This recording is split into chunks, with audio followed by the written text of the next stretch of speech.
भारत में लोकसभा इलेक्शन की डेट जैसे जैसे पास आती जा रही है, वैसे ही चुनावी गतिविधियां भी तेज हो गई हैं। इलेक्शन कमीशन द्वारा इलेक्शन की डेट अनाउंस होते ही कैंडिडेट्स के नामांकन की प्रक्रिया शुरू हो जाती है।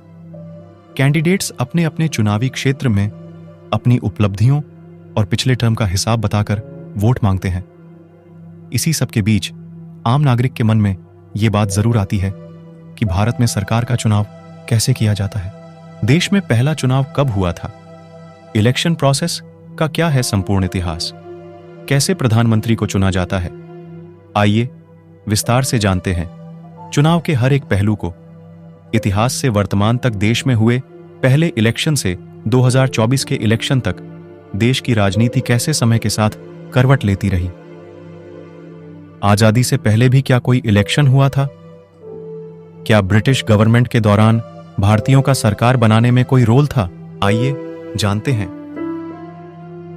साल 1920 ब्रिटिश इंडिया में आम चुनाव करवाने का निर्णय ब्रिटिश सरकार द्वारा लिया गया, क्योंकि हुकूमत के खिलाफ विद्रोह की चिंगारी प्रोविंशियल प्रतिनिधियों को सरकार में भागीदारी देने पर मजबूर कर रही थी। हालांकि गांधी जी द्वारा इस इलेक्शन का बहिष्कार किया गया।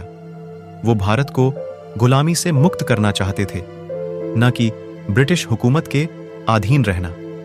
वे भारत के आधुनिक इतिहास के पहले चुनाव थे। 9 फरवरी 1921 को ड्यूक ऑफ कनॉट एंड स्ट्रैथर्न द्वारा संसद का उद्घाटन किया गया था। नई केंद्रीय विधानसभा, जो इंपीरियल लेजिस्लेटिव काउंसिल का निचला सदन था, दिल्ली में स्थित थी।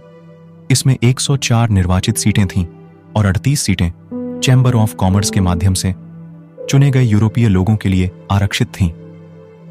ऊपरी सदन राज्य परिषद के लिए 34 में से 24 सीटों पर चुनाव लड़ा गया।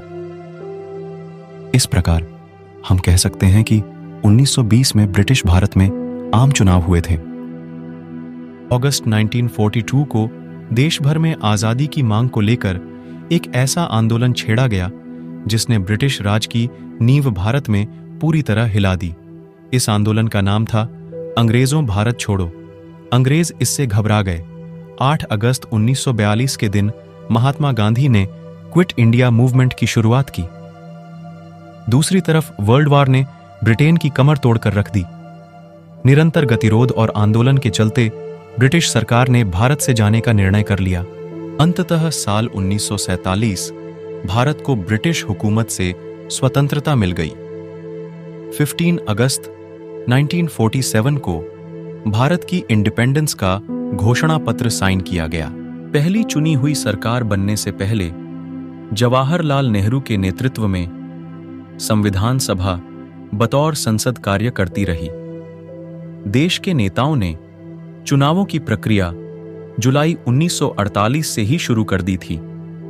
हालांकि तब तक चुनाव कराने के लिए कोई कानून नहीं थे। डॉक्टर भीमराव अंबेडकर के नेतृत्व में ड्राफ्टिंग कमेटी ने कड़ी मेहनत कर संविधान का मसौदा तैयार किया था, जो 26 नवंबर 1939 को पारित हुआ। हालांकि इसे लागू 26 जनवरी 1950 से किया गया। भारत को उस दिन चुनाव कराने के लिए नियम और उपनियम मिले और देश आखिरकार भारत गणराज्य बना। स्वतंत्र भारत के पहले आम चुनाव 1951 और 1952 के बीच हुए। ये बहुत बड़ा आयोजन था, जिसमें दुनिया की आबादी का करीब 17% हिस्सा मतदान करने वाला था। ये उस समय का सबसे बड़ा चुनाव था। हालांकि यह एक असाधारण सफर की महज शुरुआत थी। संविधान लागू होने के बाद चुनाव आयोग का गठन किया गया। चुनाव कराने के बेहद मुश्किल काम की जिम्मेदारी भारतीय नौकरशाह सुकुमार सेन को दी गई।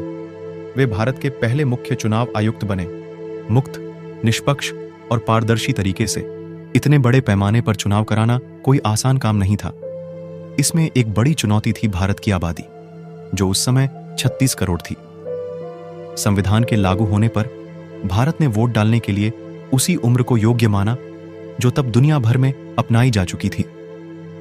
इससे 21 साल से ज्यादा उम्र वाले 17 करोड़ लोग वोट डालने के लिए योग्य हो गए। जनगणना के आंकड़ों के आधार पर संसदीय निर्वाचन क्षेत्र तय किए गए। जो 1951 में हो पाया। फिर देश की ज्यादातर अशिक्षित आबादी के लिए पार्टी के चुनाव चिन्ह डिजाइन करने, मतपत्र और मतदान पेटी बनाने से जुड़ी समस्याएं थीं। मतदान केंद्र बनाए जाने थे। हालांकि आखिर में जब चुनाव हुए तो योग्य आबादी में से 45% मतदाता पहली बार वोट डालने के लिए अपने घरों से बाहर निकले। भारत दुनिया का सबसे बड़ा लोकतंत्र बना, जहां लोगों ने लोगों के लिए एक सरकार चुनी। पंडित जवाहरलाल नेहरू स्वतंत्र भारत के लोकतांत्रिक रूप से चुने गए पहले प्रधानमंत्री बने। तब से लेकर अब तक हर 5 साल में चुनाव करवाए जाते हैं। संसद के सदस्य का कार्यकाल 5 साल होता है। नामांकन की मिनिमम एज 25 साल रखी गई है। हालांकि वोटर की मिनिमम एज 18 साल रखी गई है। लोकसभा में कुल सदस्यों की संख्या 543 है, जिनमें से किसी भी पार्टी को सरकार बनाने के लिए 50% से अधिक सीट्स लेना जरूरी है। ऐसी पार्टी को बहुमत वाली पार्टी कहा जाता है और यह सदस्य मिलकर प्रधानमंत्री के पद के लिए नेता चुनते हैं, जिसको राष्ट्रपति के समक्ष शपथ लेनी होती है। साथ ही प्राइम मिनिस्टर अन्य कैबिनेट मंत्रियों को नियुक्त करता है, जिनको प्रेसिडेंट ऑफ इंडिया शपथ दिलाते हैं। इस तरह सरकार 5 साल के लिए चुनी जाती है, जो देश को लीड करती है और देश के हित में कानून बनाती है। In the same way states की विधानसभा के चुनाव भी किए जाते हैं, जिनसे राज्य के मुख्यमंत्री और मंत्रीगण को 5 साल के कार्यकाल के लिए चुना जाता है। चुनाव की प्रक्रिया में हर कॉन्स्टिट्यूएंसी में हजारों पोलिंग स्टेशन बनाए जाते हैं, जहां मतदाता अपने वोट देते हैं। भारत में चुनाव फेस्टिवल की तरह मनाए जाते हैं। लोग जोशो खरोश से अपने नेता को चुनते हैं। 2024 के चुनाव को 7 चरण में कराया जाएगा, जिसका पहला चरण 19 अप्रैल से शुरू हो रहा है और 4 जून को चुनाव के नतीजे आएंगे। मिलते हैं ऐसी ही भारत की किसी और डेवलपमेंट वाली वीडियो के साथ। Till then take care. धन्यवाद।